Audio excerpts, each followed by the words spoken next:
आरक्षण में कोटा के विरोध में आरक्षण बचाओ संघर्ष समिति ने आज भारत बंद का ऐलान किया है। हाल ही में सुप्रीम कोर्ट ने राज्य सरकार को SC/ST आरक्षण में क्रीमी लेयर बनाने की अनुमति दी है।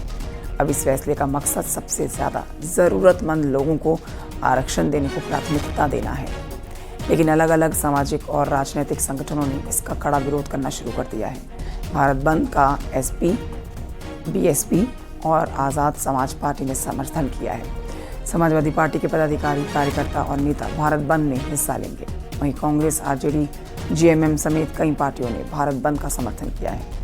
भारत बंद को देखते हुए जयपुर समेत राजस्थान के 4 जिलों में स्कूल बंद रहेंगे। BSP लखनऊ में प्रदर्शन करेगी। तो भारत बंद का ऐलान क्यों किया गया है, ये आप और विस्तृत तरीके से जानेंगे। सुप्रीम कोर्ट के फैसले का विरोध किया जा रहा है। आरक्षण में कोटा का विरोध, आरक्षण में क्रीमी लेयर बनाने का विरोध है। भारत बंद को BSP से समर्थन मिला है। BSP का भी ऐलान भारत बंद के साथ का है। मायावती ने सोशल मीडिया प्लेटफॉर्म X पर लोगों से शांतिपूर्वक विरोध करने की अपील की है। तो शांतिपूर्वक विरोध दर्ज कराएं, ये अपील मायावती कर रही हैं। वो कहती हैं कि BJP, कांग्रेस और अन्य पार्टियां आरक्षण विरोधी षड्यंत्र कर उसे निष्प्रभावी बनाकर खत्म करना चाहती हैं। क्रीमी लेयर को लेकर सुप्रीम कोर्ट के निर्णय के खिलाफ लोगों में रोष है। उन्होंने कहा कि SC/ST के साथ ही OBC समाज को भी आरक्षण का संवैधानिक हक मिला है। अब इन वर्गों के सच्चे मसीहा का बाबा साहब भीमराव अंबेडकर के अनवरत संघर्ष का परिणाम है, जिसकी अनिवार्यता और संवेदनशीलता को भाजपा, कांग्रेस और अन्य पार्टियां समझकर इसके साथ भी कोई खिलवाड़ ना करें।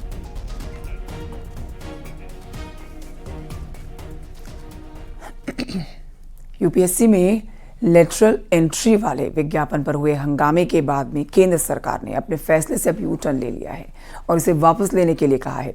सरकार ने ये कदम क्यों उठाया, इसको लेकर भी सवाल आने लगे हैं। ऐसे में केंद्रीय मंत्री अश्विनी वैष्णव ने जवाब देते हुए कहा कि प्रधानमंत्री नरेंद्र मोदी ने सामाजिक न्याय के प्रति हमेशा अपनी प्रतिबद्धता दिखाई है। देखिए रिपोर्ट।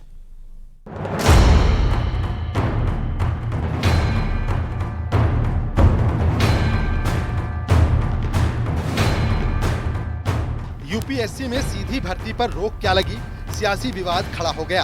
विपक्ष अपनी पीठ थपथपाने लगा और सरकार को निशाने पर ले लिया।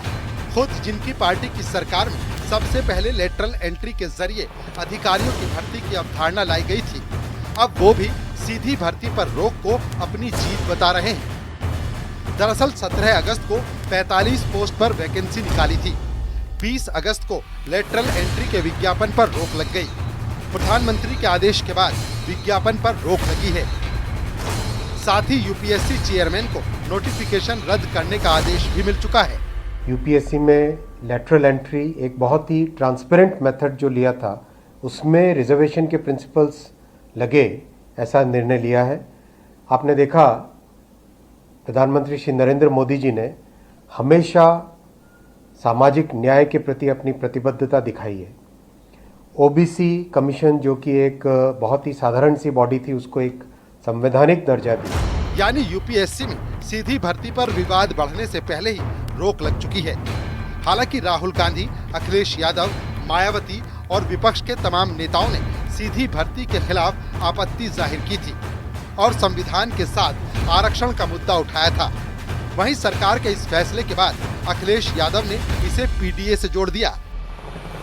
अखिलेश यादव ने कहा, UPSC में लेटरल एंट्री के पिछले दरवाजे से आरक्षण को नकारते हुए नियुक्तियों की साजिश आखिरकार PDA की एकता के आगे झुक गई है। ये PDA में आए जागरण की बहुत बड़ी जीत है। तो केंद्र सरकार के इस फैसले पर कांग्रेस ने भी निशाना साधा। कांग्रेस ने कहा, अब मनमाने निर्णय नहीं ले सकते, उनके अपने अलायंस की सहमति लेनी ही होगी। ये बात सही है कि लेटरल एंट्री कांग्रेस के जमाने से शुरू हुई और वो अव्यवस्थित एक व्यवस्था थी, जिसको मर्जी आए उसको बना देते थे, जिसमें बहुत से ऐसे उदाहरण हैं, डॉक्टर मनमोहन सिंह जी से लेकर के ऐसे बहुत से उदाहरण दिए जा सकते हैं। और उसको व्यवस्थित किया 2017 में, लेकिन रिजर्वेशन के बिंदु पे प्रधानमंत्री जी हमेशा गरीबों के साथ खड़े मिलते हैं, इस प्रकरण में भी। केंद्र सरकार ने दबाव में आकर, विपक्ष के दबाव में आकर, अपने ही गठबंधन के सदस्यों के दबाव में आकर जो लेटरल एंट्री का एडवर्टीजमेंट थी, यूपीएससी ने जो विज्ञापन निकाला था, उसको वापस लेने के, उसको विड्रॉ करने के निर्देश दिए हैं। हम इसका स्वागत भी करते हैं और प्रधानमंत्री को एक सलाह भी देते हैं कि अब वक्त आ गया है कि देश के मन की बात सुनना शुरू कीजिए, और देश अपने मन की बात विपक्ष के माध्यम से बोलता है। दरअसल राहुल गांधी ने एक दिन पहले ही सोशल मीडिया साइट एक्स पर लिखा था, लेटरल एंट्री दलित, ओबीसी और आदिवासियों पर हमला है। बीजेपी के राम राज्य का विकृत संस्करण, संविधान को नष्ट करना और बहुजनों से आरक्षण छीनना है। खैर, यूपीएससी ने 17 अगस्त को इन 45 पदों के लिए आवेदन दिया था, जिसमें 10 ज्वाइंट सेक्रेटरी, 35 डायरेक्टर और डिप्टी सेक्रेटरी के पद शामिल थे। इन पदों को कॉन्ट्रैक्ट के आधार पर लेटरल एंट्री के जरिए भरा जाना था, लेकिन इस फैसले को केंद्र सरकार की तरफ से रद्द कर दिया गया है। Bureau report, news 18। Keshav Prasad Maurya और अखिलेश यादव में जुबानी जंग काफी तेज हो चुकी है। आपको बताएं कि बात अब दरबार और दरबारी तक पहुंच चुकी है। जिस झगड़े की शुरुआत अखिलेश यादव ने की, उसे केशव प्रसाद मौर्य ने अब और आगे बढ़ा दिया है। देखिए रिपोर्ट। ये केवल अपने परिवार का भला कर सकते हैं, अपनी जाति का भला कर सकते हैं। उत्तर प्रदेश के चुनावी दरबार में कौन दरबारी है, किसकी तरफदारी है और किसकी सियासी लाचारी है, वो अखिलेश यादव और केशव मौर्य के जुबानी हमले में साफ साफ झलक रही है। अखिलेश केशव को दरबारी बता रहे तो केशव अखिलेश यादव को, और इस वाक युद्ध में बात मुलायम सिंह तक पहुंच चुकी है। ये बयानवीर हैं, रोज बयान देंगे, लेकिन गरीब का भला नहीं कर सकते, पिछड़ों का भला नहीं कर सकते, दलितों का भला नहीं कर सकते। ये केवल अपने परिवार का भला कर सकते हैं, अपनी जाति का भला कर सकते हैं। दरअसल एक दिन पहले अखिलेश यादव ने केशव मौर्य को दरबारी बताया, जिस पर डिप्टी सीएम ने भी तीखा पलटवार किया। अखिलेश यादव ने लिखा, कोई उप डबल हार के उपहार के बाद भी डबल इंजन का प्रशंसा प्रमाण पत्र बांट रहे हैं। उनका काम दरबारी चारण की तरह करना बस स्तुतिगान है। अगर उप सच में उपयोगी होते तो दिल्ली के मंडल में भी होने चाहिए थे, लेकिन है नहीं। इसका जवाब देंगे उप या रहेंगे चुप। अखिलेश के इस उप और चुप वाली टिप्पणी पर केशव मौर्य ने तीखा पलटवार किया है। उन्होंने अखिलेश के सोशल मीडिया पोस्ट का जवाब सोशल मीडिया के जरिए ही दिया। केशव मौर्य ने लिखा, धरतीपुत्र दिवंगत नेता मुलायम सिंह यादव ने सपने में भी नहीं सोचा होगा कि उनके गुजरने के बाद उनका पुत्र अखिलेश यादव दरबारी बन जाएगा गांधी परिवार का। इससे उनका समाज भी आहत है कि नेताजी का बेटा किसी और की चाकरी करे। इससे पहले भी दोनों नेताओं के बीच जुबानी हमले हो चुके हैं। जब अखिलेश ने केशव मौर्य को डिप्टी सीएम मानने से इनकार कर दिया तो केशव मौर्य ने कहा, अखिलेश की साइकिल पंचर हो चुकी है। के लिए उनका नाम मत लिया करो, वो कुछ है ही नहीं। वो क्या है, मुख्यमंत्री जी डांट देंगे तो अभी चुप हो जाएंगे 2 मिनट में। सच्चाई है, मुझे किसी ने बताया कि अगर वो डांट दे मुख्यमंत्री जी तो पता ही लगेगा वो डिप्टी सीएम है कौन। वो नहीं मानते, आप पता कर लेना।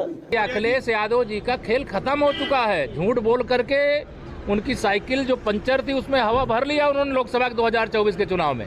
अब साइकिल नहीं चलेगी, अब साइकिल पंचर होगी, साइकिल भ्रष्ट होगी, साइकिल सफाई जाएगी। यानी जो लड़ाई लोकसभा चुनाव के बाद शुरू हुई वो उपचुनाव तक पहुंच चुकी है। लेकिन सबसे बड़ा सवाल है, आखिर प्रदेश के 2 बड़े नेता बार बार एक दूसरे पर हमलावर क्यों हो रहे? आखिर क्यों केशव मौर्य और अखिलेश एक दूसरे को देखना तक पसंद नहीं करते? क्या इस लड़ाई में गैर यादव ओबीसी वोट बैंक की कसक है? फिलहाल इस पर सस्पेंस है, लेकिन दरबारी पर सियासत अब भी जारी है। Bureau report, news 18।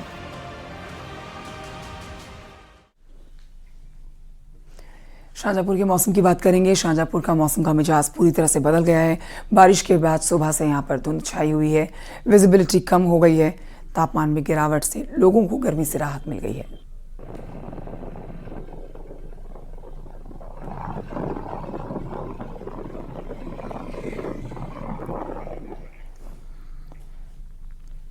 उधर प्रतापगढ़ में पुलिस और बदमाशों के बीच में एनकाउंटर हुआ है। मुठभेड़ के दौरान एक बदमाश प्रकाश के पैर में गोली लगी है।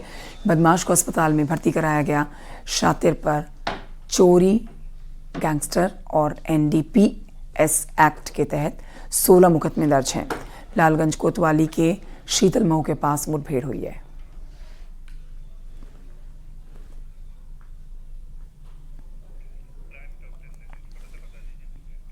तस्वीरें आपको दिखा रहे हैं पुलिस और मुठभेड़ के एनकाउंटर के बीच की देर रात की तस्वीरें आप देख रहे हैं। ये नामी बदमाश जो धर दबोचा गया है। गोली लगने से बदमाश के पैर में जो ये घायल हुआ, पहले अस्पताल में इसको भर्ती कराया गया और इलाज के बाद अब इसको जेल में डाला गया है। ऑपरेशन लंगड़ा के तहत महत्वपूर्ण गिरफ्तारी इस बदमाश की।